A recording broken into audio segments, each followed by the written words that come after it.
नमस्कार दोस्तों, मेरा नाम है विजय कुमार और आप देख रहे हैं कॉमिक्स पिटारा चैनल को।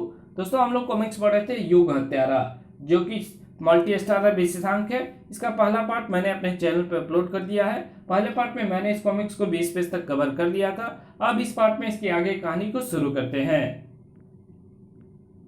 परमाणु युग हत्यारा के सम्मोहन में था। धाड़! परमाणु पर मैं प्राणघातक प्रहार नहीं कर सकती, उफ, मगर रोकना तो उस शैतान को भी होगा। अब तुम मेरे हाथों से नहीं बचेगी सौभाग्या। शक्ति की हथेली से पैदा हुई उस हथकड़ी ने जकड़ दी परमाणु की कलाई। तुम पर प्रहार नहीं कर सकती, मगर तुम्हें रोकना निहायत जरूरी है। शक्ति ने हथकड़ी का दूसरा सिरा दरवाजे के कुंडे में अटका दिया। अब तुम थोड़ी देर यहां बंधे रहो या खुद को मुक्त कराने की चेष्टा करते रहो। मैं चाहूं तो तुम्हें उठाकर अंतरिक्ष में भटकने के लिए छोड़ आऊं, लेकिन दरअसल मेरी तीसरी आंख मुझे इस बात की इजाजत नहीं दे रही, क्योंकि शिव की विध्वंसक शक्ति ये तीसरी आंख तभी फड़कती है जब इससे किसी शत्रु की मृत्यु आवश्यक हो जाती है। उफ, कैसी शक्ति है ये! इससे तो मेरी सारी शक्ति खींचती हुई महसूस हो रही है। शक्ति की तीसरी आंख से जबरदस्त उष्मा प्रफुष्टित हुई, जिसने युग हत्यारा को राख का ढेर बना दिया। लेकिन कुछ है जो कभी नहीं मरता, लेकिन मैं लौटूंगा सौभाग्या। इस आखिरी युग कलयुग में तुझे खत्म करने में जल्द ही लौटूंगा। युग हत्यारा के शरीर के राख में बदलते ही परमाणु के जेहन को भी एक तीव्र झटका लगा था। मुझे क्या हुआ था? मुझे हथकड़ी किसने लगा दी? शक्ति ने आकर उसकी जिज्ञासाओं को शांत किया और परमाणु की कलाई में बंधी हथकड़ी को अपने हथेली की उष्मा में जज्ब कर लिया। शक्ति, तुम यहां कैसे? और वो शैतान युग हत्यारा कहां गया? उसे शक्ति ने भस्म कर दिया परमाणु, मगर वो खत्म नहीं हुआ, वो फिर आएगा। हाँ, तुमने ठीक कहा, वो फिर आएगा। परमाणु, शक्ति एवं ममता तीनों की निगाहें तुरंत उस आवाज की दिशा में घूम गई। आप कौन हैं? महामुनि भंगम। इससे पहले कि परमाणु, ममता या शक्ति तीनों में से कोई भी उसका परिचय पूछ पाता, उफ, ममता, क्या हुआ? मुझे कुछ हो रहा है परमाणु। मुझे मेरा शरीर ऐंठता महसूस हो रहा है, नसें खींचती महसूस हो रही है। परमाणु, उफ, तुम्हें कुछ नहीं होगा ममता। मैं समझ गया, ये तो बेहोश हो गई। हम अस्पताल में ही हैं। इसे फौरन किसी डॉक्टर के पास ले चलो। मुझे देखने दो। इसकी बाजू पर ये लाल निशान देखो, ये उसी शैतान की करतूत है। उसने अपने रक्त की एक कोशिका, लाइव ब्लड सेल्स, इसके शरीर में प्रवेश करा दी है। कोई भी खून अपने ग्रुप के खून के अलावा दूसरे खून को स्वीकार नहीं करता, जिसकी प्रतिक्रिया स्वरूप रक्त के थक्के बनने लगते हैं। इसे फौरन उपचार की जरूरत है। उस रक्त कोशिका ने इसके शरीर में अपना विस्तार करना आरंभ कर दिया है। यूं समझ लो, युग हत्यारा की एक रक्त कोशिका इसके शरीर में कई बोतल खून और बढ़ा देगी, जो इसके ग्रुप का नहीं होगा। इसको वही उपचार दिया जाना चाहिए जो गलत खून चढ़ा दिए जाने वाले मरीज को दिया जाता है। लेकिन डॉक्टर कहाँ हैं? यहां हुए हंगामे के कारण सब हॉस्पिटल छोड़कर बाहर चले गए हैं। शक्ति, डॉक्टर और नर्सों की पूरी टीम को प्रकाश वेग से तुरंत लेकर वहां पहुंची। फौरन इसका उपचार शुरू करो। 15 मिनट बाद, परमाणु, अगर तुरंत ही हमें इसके रोग के कारणों का पता ना चलता तो इलाज या रोग की जांच के लिए हुई देरी इसकी जान ले लेती। इसके लिए महामुनि भंगम का शुक्रिया अदा करना चाहिए। महामुनि भंगम परमाणु एवं शक्ति के साथ वार्ड से बाहर आ गया। किंतु महामुनि भंगम, आपने अभी तक भी अपना परिचय नहीं दिया और ना ही दूसरे रहस्यों से पर्दा उठाया है। मैं इसी उद्देश्य से असम के बियावान वनों से मैं यहाँ पहुंचा हूँ, किंतु मैं सभी रहस्यों पर से पर्दा उस कन्या ममता के सामने ही उठाऊंगा।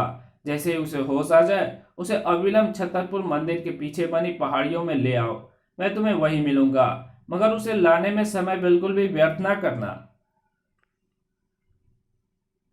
ये सब क्या चक्कर हो सकता है, कुछ समझ में नहीं आ रहा। हाँ, युग हत्यारा ममता को सौभाग्य कह रहा था। कौन है वो? और वो क्यों मारना चाहता है उसे? ममता को होश आ गया है, आप उससे मिल सकते हैं। इन रहस्यों का पता लगाकर ही अब मैं वापस जाऊंगी। ममता के चेहरे पर उस हादसे का खौफ अभी तक दिखाई पड़ रहा था। जो कुछ हो रहा है और जो कुछ तुम मुझे बता रहे हो, उस पर मुझे यकीन नहीं आ रहा है परमाणु शक्ति। तब जहां मैं तुम्हें ले जा रही हूं, वहां पहुंचकर शायद हम तीनों को ही यकीन आ जाए। महामुनि भंगम ने भले ही ममता को बचाने में हमारी मदद की हो, मगर फिर भी उनकी ओर से भी हमें सावधान रहना चाहिए, क्योंकि फिलहाल वो पात्र भी मेरी निगाहों में रहस्यमय ही है। महामुनि भंगम वायदे के मुताबिक तयशुदा स्थान पर ही बैठा दिखा। आओ, आओ। ईश्वर ने मुझे मानवता की भलाई के लिए ही भेजा है। मुझे परम पिता परम शक्ति से इस लड़की, जिसे तुम ममता कहते हो, कि प्राण रक्षा का आदेश प्राप्त हुआ है। युग हत्यारा इसे अपना शिकार बनाना चाहता है। कृपया आप हमारी समस्त जिज्ञासाओं को शांत करें। मैं असम असम के वनों में रहने वाले कर्णधारी जाति का गुरु हूँ। कर्णधारी शासी इस समस्त कर्णधारी जाति का सरदार है, किंतु आजकल भेड़िया के हाथ में असम के जंगल की कमान है, इसलिए कर्णधारी उसके बनाए नियमों पर चलते हैं। भेड़िया के दूसरे रूप में कोबी से उन्हें हमेशा शिकायत रहती है, किंतु फिलहाल हम चर्चा भेड़िया कोबी या असम के जंगल की नहीं कर रहे हैं। हमारी चर्चा का विषय है ममता है, और यह है कि मैं कौन हूँ। मुझे परम पिता परम शक्ति से किस प्रकार इस बच्ची को बचाने का आदेश मिला है। युग हत्यारा कौन है? क्यों क्यों वो ममता के पीछे पड़ा हुआ है? दरअसल हर प्राणी के जन्म के साथ ही उसके मुख से निकली वाणी स्वर ध्वनि के रूप में ब्रह्मांड में सैकड़ों हजारों लाखों वर्षों तक व्याप्त रहती है। मैं जो बोल रहा हूँ, ये सब मेरे बोलना बंद करते ही तुम्हें तो सुनना बंद हो जाएंगे, लेकिन ब्रह्मांड में ये सब सैकड़ों हजारों लाखों वर्षों तक स्वर ध्वनि के रूप में व्याप्त रहेंगे।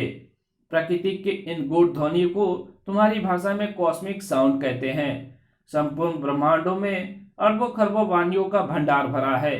इन वाणियों में मानव से लेकर पशु पक्षी कीड़े मकोड़ों के अलावा वातावरण में व्याप्त सैकड़ों प्रकार की ध्वनियां विद्यमान हो सकती है। मुझे प्रकृति की इन गूढ़ ध्वनि कॉस्मिक साउंड को सुनने की क्षमता है। मेरे लंबे कान रिसीवर की तरह इन ध्वनियों को ग्रहण करते हैं। इन ध्वनियों में से मैं किसी तूफान, चक्रवात, वर्षा, अत्यधिक ग्रीष्म एवं शीत, बाढ़, भूकंप, भूस्खलन या ज्वालामुखी फटने के भावी संकेतों का भी पता लगाता हूँ। मेरे जरिए प्राप्त इन सूचनाओं का लाभ फिलहाल जंगलवासियों को ही अधिक मिलता है। कुछ दिनों पूर्व भी मुझे उन गूढ़ ध्वनियों का विश्लेषण करते समय युग हत्यारा की मंशा का पता चला, क्योंकि उसकी बड़बड़ाहट शब्दों के रूप में ब्रह्मांड में आ पहुंची थी।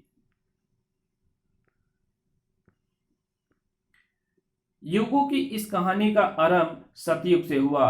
राजा रुद्रचंद्र प्रताप सिंह मणि की रूपसी पुत्री राजकुमारी सौभाग्या के रूप सौंदर्य के चर्चे दूर दूर तक फैले हुए थे। गुलाब की रंगत वाली, प्रातःकाल की धूप की तरह खिली हुई, ओस की तरह पवित्र और चंद्रमा की तरह उज्जवल राजकुमारी सौभाग्या के चेहरे पर लटकती दो लटे काली नागिन की तरह बल खाया करती थी। राक्षस प्रत्येक युग में हुए हैं। उन दिनों चक्रपाणी नाम के शक्तिशाली राक्षस का राक्षसों पर दबदबा था। चक्रपाणी मृत्यु को जीतना चाहता था। इसके लिए उसने देव अमाजय को प्रसन्न किया।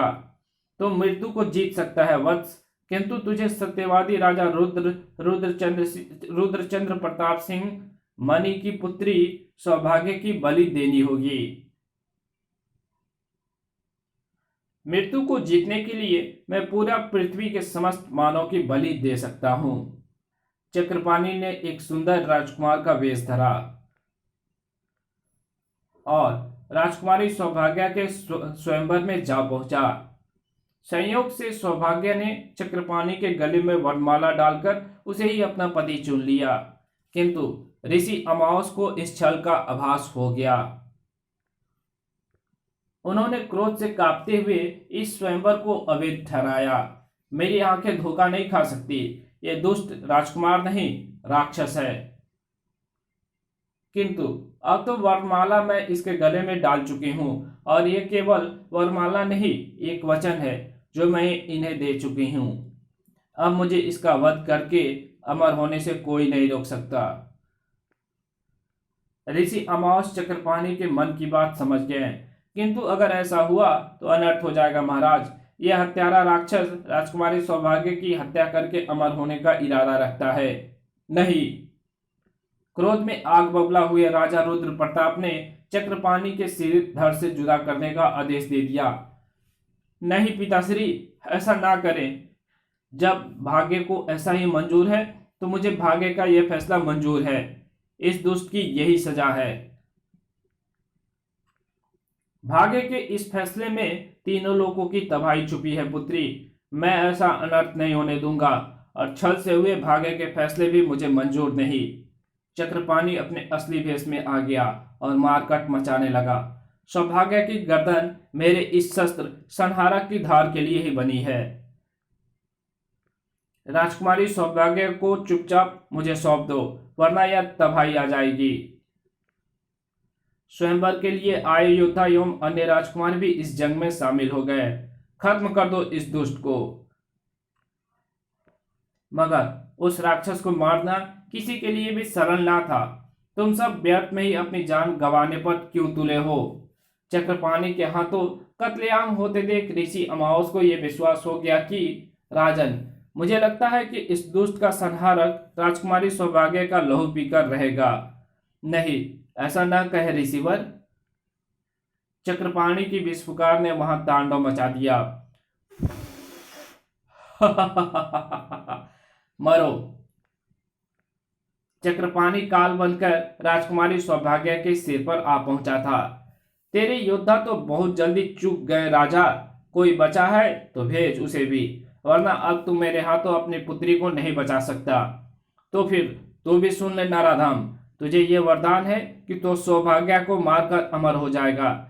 मैं इस विधान को तो नहीं बदल सकता, किंतु मैं तुम्हें साफ देता हूं शैतान, जब तक तू इसे 4 युगों में नहीं मार देगा तब तक तेरी इच्छा पूर्ण ना होगी। पुत्री पर संकट आ पड़े तो पिता कैसे पीछे रहता। आपने ये साप चक्रपाणि को नहीं, मेरी पुत्री को दिया है महामुनि। ये आपने क्या किया? अब प्रत्येक युग में मेरी पुत्री इस दुष्ट के हाथों मरेगी, अवश्य मरेगी। अगर ये दुष्ट सौभाग्य को मारकर अमर हो जाता तो तीनों लोग ही नहीं बचते, किंतु अब सतयुग के बाद त्रेता, फिर द्वापर युग, फिर कलयुग, हमारे पास कोई रास्ता भी तो नहीं बचा है।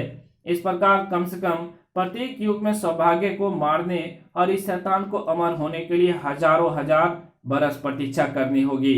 उफ, नहीं। ना तो ऋषि अमावस और ना ही राजा रुद्र सौभाग्य को उस दुर्दांत के हाथों से बचा पाए। ओह, सौभाग्य मारी गई, राज्य उजड़ गया। ऋषि अमावस के शाप के कारण चक्रपाणि अपने उद्देश्य में सफल नहीं हो पाया। तब चौथा युग कलयुग होगा, तब तू अवश्य सफल होगा पुत्र चक्रपाणि, तुझे प्रतीक्षा करनी होगी। सतयुग के पश्चात त्रेता युग आया। सौभाग्य ने विकासपुरी में अनुसुईया के रूप में जन्म लिया। दुष्ट चक्रपाणि जब उसका वध करने पहुंचा तो उसका रास्ता रोका महाबली भोकाल ने। भोकाल! लेकिन चक्रपाणि महादैत्य था। युग के साथ ही चक्रपाणि का नाम एवं रूप भी बदल गया था। मक्रपाणि, भोकाल दिखाएगा तुझे नरक का रास्ता। ऋषि अमावस का शाप जो लगा था, इसलिए भोकाल भी रक्षा ना कर सका अनुसुईया का। संहारक ने जान ही ले ली थी उसकी। त्रेता के बाद आया द्वापर युग। कौरव और पांडवों में महाभारत की लड़ाई इसी युग में हुई। एक और भयंकर लड़ाई हुई उल्फानों में, भेड़िया मानव कोबी और महादैत्य चक्रपाणि के बीच। जो इस युग में जन्म लेने वाले सौभाग्य और भेड़िका का वध करने छत बिछत रूप में आया। भेड़िका की प्राणों की रक्षा करना मेरा फर्ज है। तू मेरे फर्ज को चुनौती दे रहा है हत्यारे। छत बिछत के रूप में उसकी शक्ति और भी बढ़ गई थी। उसके प्रतिद्वंदी की शक्ति छत बिछत हो जाती थी। कोबी वुल्फानो का सबसे शक्तिशाली योद्धा छत बिछत के साथ उसकी जबरदस्त जंग हुई। तू व्यर्थ ही मेरे रास्ते में आ रहा है। तो इसे बचा नहीं पाएगा कोबी, क्योंकि प्रत्येक युग में इसकी मौत मेरे ही हाथों लिखी है। ये तो वक्त ही बताएगा कि किसकी मृत्यु किसके हाथों में लिखी है। मारो मारो इस दैत्य को। ओह, मेरी गद्दा को क्या हुआ? ये छत बिछत हो रही है। उफ उफ। किंतु विजय मिली छत बिछत और चक्रपाणी को, जिसने अंततः भेड़िका को मार ही डाला। खचाक। महामुनि भंगम ने अपनी बात खत्म की और इस बार फिर कलयुग में सौभाग्य ममता के रूप में चक्रपाणी उर्फ युग हत्यारा के सामने है। गुण ध्वनियों यानी कॉस्मिक साउंड के जरिए ही मुझे परमपिता परम शक्ति का आदेश प्राप्त हुआ है कि अगर इस बार भी चक्रपाणी की ये कोशिश सफल हो गई तो वो खतरा जो सतयुग में सिर उठाने वाला था, अब सिर उठाएगा। मेरा कार्य इन सूचनाओं को केवल तुम तक पहुंचाना था शक्ति, क्योंकि सिर्फ तुम ही इस युग में सौभाग्य उर्फ ममता को बचा सकती हो। किंतु मैं तो उस दुष्ट राक्षस को जलाकर भस्म भी कर चुकी हूं। इस भ्रम में मत रहो। भोकाल और कोबी जैसे महाशक्तिशाली योद्धाओं के भी जिसने पसीने छुड़ा दिए हों, अगर वो आसानी से ही मर सकता होता तो सतयुग में ही मार डाला गया होता। इस कहानी को यहीं खत्म करते हैं। इसके आगे कहानी पढ़ेंगे इसके पार्ट 3 में। तो मिलते हैं इसके पार्ट 3 में, तब तक के लिए बाय। अगर वीडियो अच्छी लगी तो वीडियो को लाइक कर देना, चैनल पे नए आए हो तो चैनल को सब्सक्राइब कर देना। मिलते हैं इसके तीसरे पार्ट में। ओके, तब तक के लिए बाय।